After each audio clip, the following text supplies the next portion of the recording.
Ducky as a reminder.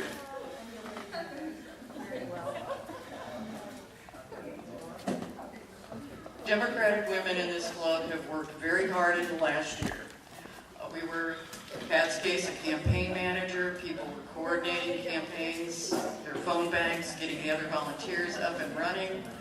They've worked on committees. They have gone door to door. They've made the phone calls. Basically, the word is out. If you need somebody to help you out in a campaign, go see the Greater Chattanooga Democratic Women. We've got the troops. Sure. Peggy Monroe, our president of the Tennessee Federation of Democratic Women, said to be sure to tell you thank you for all your work. That the convention would not be as successful without you. You had all those delegates and the excitement was there, and she said, make sure Rita knows we appreciate her, okay?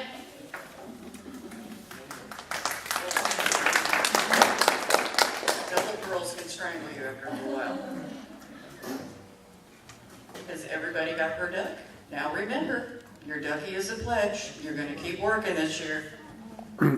At this time, I'm going to introduce, I'm sorry to lose Phyllis as my first vice president. We've worked together so well this past year, but I'm going to ask Phyllis to introduce our guest speaker tonight.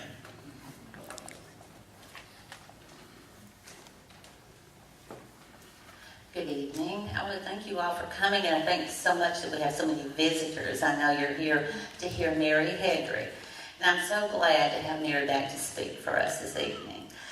Most of us met Mary last year when she was a Democratic candidate for Congress in the 3rd District, and many of us here worked in her campaign, and it was a joy.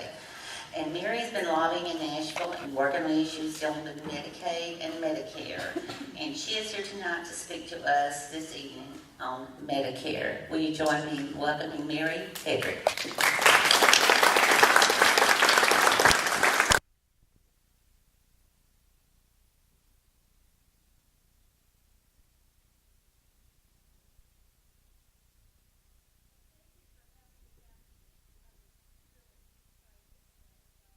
Fired up to come back and see you all. It's nice to see all these friendly faces, and I just really appreciate your coming out to hear me talk, and you knew I'd bring posters, and you saw all these little numbers and nobody ran out of the room. I just really appreciate that.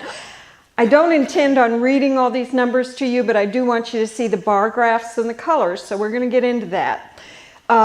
As you know, I'm a medical doctor, and so have really been concerned about having health insurance for those who are in need and unable to afford our private plans that exist out there. And Medicare is designed for primarily those over age 65. So if you're over age 65 and you've got 40 quarters of wages, then you qualify for full pay Part A original Medicare and a partially subsidized Medicare Part B. And I'm going to talk a little bit about those. This program works really well. Now, is there anybody here who dislikes Medicare and thinks it ought to be pitched out? Okay. The popular opinion in polls across the nation are in favor of Medicare. And we all laugh at the Tea Party signs that says, "Leave my health insurance alone," by those Medicare recipients, not realizing that it was a government plan because it does work so well for those in need. Now, when you talk about what something is worth, there is an actuarial value for your car insurance, for your life insurance, and it's the average that would be delivered if you took all the recipients and all the premium dollars and cost and divided it. So think in your head, what do you think is the actuarial value on average per person for Medicare? Okay, it's over $12,000 a year per person. Out of that, the federal government pays about $10,245 for the recipient, whether it's Warren Buffett or someone who earns less than 100% of poverty. That's the Medicare premium value on an actuarial basis. And that's much more than most people realize. So $12,000 a year for approximately 1 in 7 of our citizens is quite a bit of money, and also that the federal government is going to pay $10,000 of that is quite a bit of money. And so there's a problem there when we look in the long haul, and what I've done is I've made 3 fussy posters. One is from the federal government's point of view, trying to fund all this. The other is from the beneficiary's point of view, trying to fund their part. And the third is from the working young taxpayer's point of view, trying to help fund all this. So I want you first of all to look at this gray bar. Now what the grid is on this, or the scale, is hundreds of billions of dollars. So this right here is $500 billion, so put 9 zeros after the 500. That's what the value is. This is the Medicare Trust Fund at the beginning of 2010. And that trust fund was $380 billion. It was less than the full cost of the year's Medicare. So the trust fund is there, paid ahead money, but it's not all that big when you look at the total cost of the program. I'm going to undo this. So I want you to notice that gray bar. In 2010, we spent part of that money to pay for the expenses for Medicare in 2010. We spent that yellow amount because the expenses were higher, so that trust fund got smaller. In 2011, we spent $19 billion, and in 2010, we spent $37 billion. So we are spending this trust fund.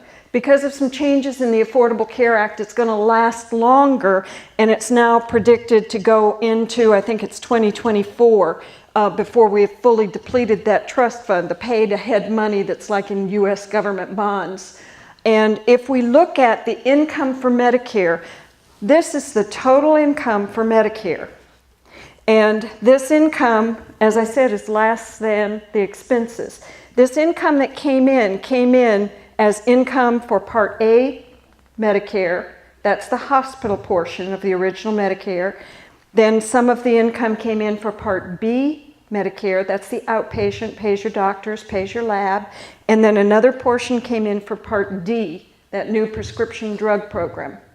And so the total expenses of Medicare are shown in this gray. And to look at where the major contributions to the income were, this green stuff are the premium dollars. So that's what the recipient of Medicare is paying. This red part is what's transferred from the general fund, from the Treasury of the United States. And in 2010, 37% of that was borrowed money. How many of you borrow money to pay your light bill each year?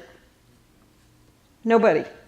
You don't want to be borrowing money for recurring expenses. We are borrowing money for part of Medicare's recurring expenses. If you look at the blue part, that's the payroll tax. That's that 2.9% or the 1.9% Medicare payroll deduction. And we'll talk about that from the taxpayer's point of view. But I divided these into Part A, Part B, and Part D so that you see. Part A, the original, is funded primarily through our payroll tax. Part B is funded through the general fund, part of that borrowed money. That's the red part. And Part D, a little bit through the general fund, a little bit through the premiums. And if you look, the premiums are not a preponderance. It's smaller than either the general fund money, and it's smaller than the payroll tax. So if you look at this, when I'm a doctor putting somebody in the hospital, I don't care if I've got them in observation for the day, or if I've got them there anticipating they'll stay for a week. When I put them in a hospital bed, I don't care if it's charged in Part A or Part B. I treat them the same, but we divide those bills differently. So I wanted to, first of all, have you see where the money comes from, and then when we spend it, I put a grid of how we spend that money, but don't worry with that detail. It's just that we spend more than we allocate in the budget. And this battle to budget that money for the Part B, as in boy, is always a battle when they do that. And that's where you get into trying to cut the doctor's visits. They don't battle as fervently about the hospital charges because you have those payroll taxes up there. So part of the belly aching you hear from your primary care physician if you're in Medicare about the sustainable growth rate and the cuts of 30% or 20% there because they're trying to cut down this part in the Part B because we divide things. Now, there's only one thing I agree with Eric Cantor about. Only one. And that says that this is an artificial separation of Parts A, B, and D. And so he wants them all pooled and put the money together. And I sort of agree with him on that. That is one more way. So that's all I wanted you to get out of that one. This one is from the beneficiary's point of view. And the title of this was Means Testing in Medicare.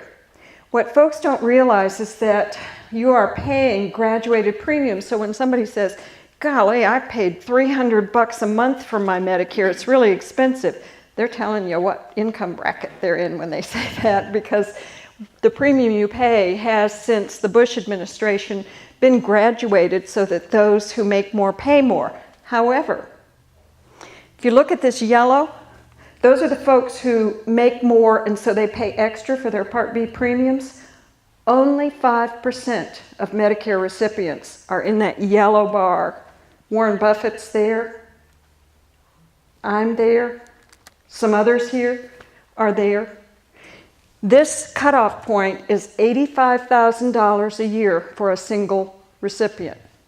So that's the breakoff point. So 95% of the Medicare recipients are in this not paying extra category. However, 50% of Medicare in 2012, those recipients had an individual income less than $22,900 per year. So what I want you to get out of this is that the Medicare population is not, in general, a wealthy population. Did that come across? They're not. So when we talk about means testing in the Ryan proposal for Medicare, that's a pretty dreadful proposal from my point of view as a physician. If you say out of that $12,000, we're going to give you a $9,000 voucher, you go buy your own insurance, it will cost more. On the private plan, some 90-year-old with a heart disease is probably going to have a $100,000 policy if we don't really, have a lot of tight insurance rules. And if we allow the ACA insurance rules to apply, it's still going to be a more expensive policy. And most of those people won't be able to afford the difference. So they would spend their $9,000 fixed voucher from Paul Ryan and not get full coverage. So I really oppose the voucher plan. And it is because so many of the folks in Medicare are lower income. Now, when we come and look at this, the value of Part B is about $5,035 per year. That's your outpatient cost. So if you take all the recipients and divide it by the pool of money that you spend, it's worth a little over $5,000. Part A is the original Medicare, and that's the part you get for free. Unless you don't work for 40 quarters, Part A you just get. And the government pays for that, and it's got about a $5,300 value per year for that Part A. And that's the part of the original. Part B is optional, but most people get it because it's such a good deal. Now I wanted to point out to you, and this is an income grid. These are the folks who are the poorest of the poor in Medicare, and so they have potential eligibility for what we call dual programs. They can get into Quimby, Slimby, QI, and maybe TennCare. And so there are a lot of rules to help people, but these income levels are low. That's an individual making up to $14,712 a year. These folks do not have much money. Imagine them paying their auto insurance, their rent, their part of their prescriptions and whatever. So these folks can get extra assistance, like having their Part B premiums paid for, those premiums that are taken out, or of getting Part B and Part D, or if they're really poor and meet the criteria of having TennCare as well.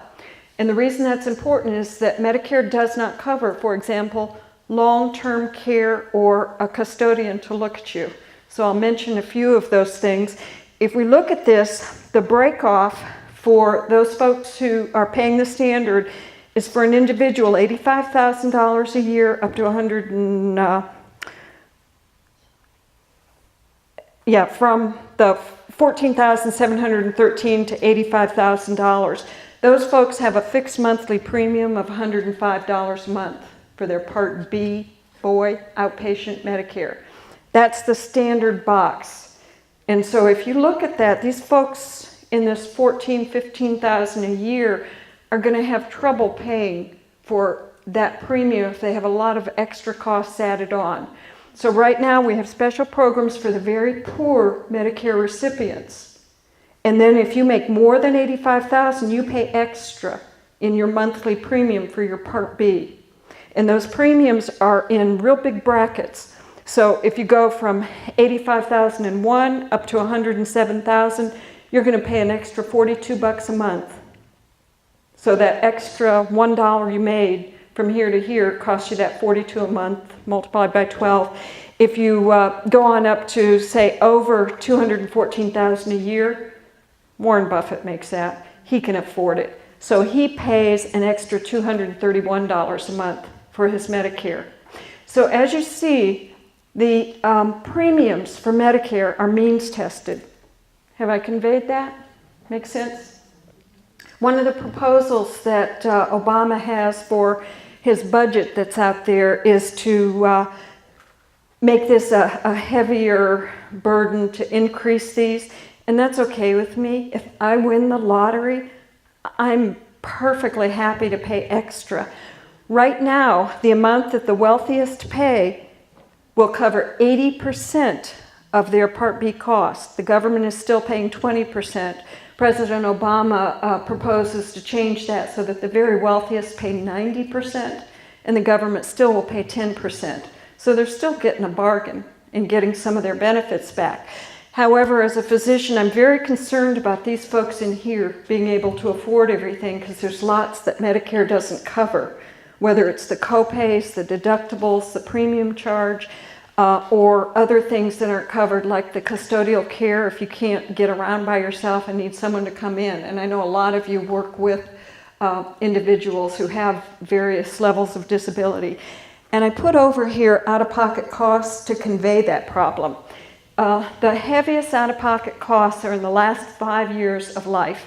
The most expensive disease to have is Alzheimer's, and the next most expensive is diabetes, and the next most expensive is cancer as a broad category.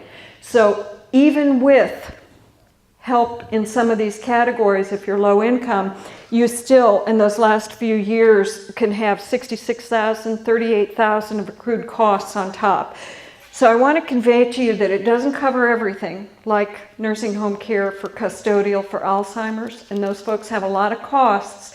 And the rules to get into these yellow will help you out are pretty harsh. You have to get rid of all your assets. You may be able to keep a car worth less than $1,500 in your house, but you can't have more than, a couple thousand in the bank. So none of this having 6 months of savings to live on. The rules are harsh as far as how many assets that you can have. So I am worried still about these folks in this transition period. 400% of the poverty level is $46,000 a year. These folks in here paying that $104 a month are still not that far above the poverty line. So although I applaud President Obama's decision to increase the cost sharing, I'm still worried about these folks in this lower income category. And the third and final one I wanted to show you is from the young taxpayer's point of view. So those of you who are still out there working and paying your payroll tax, it has been for quite a while since the Reagan administration, I think, 2.9%, and it goes all the way up with no cap now, 1.45%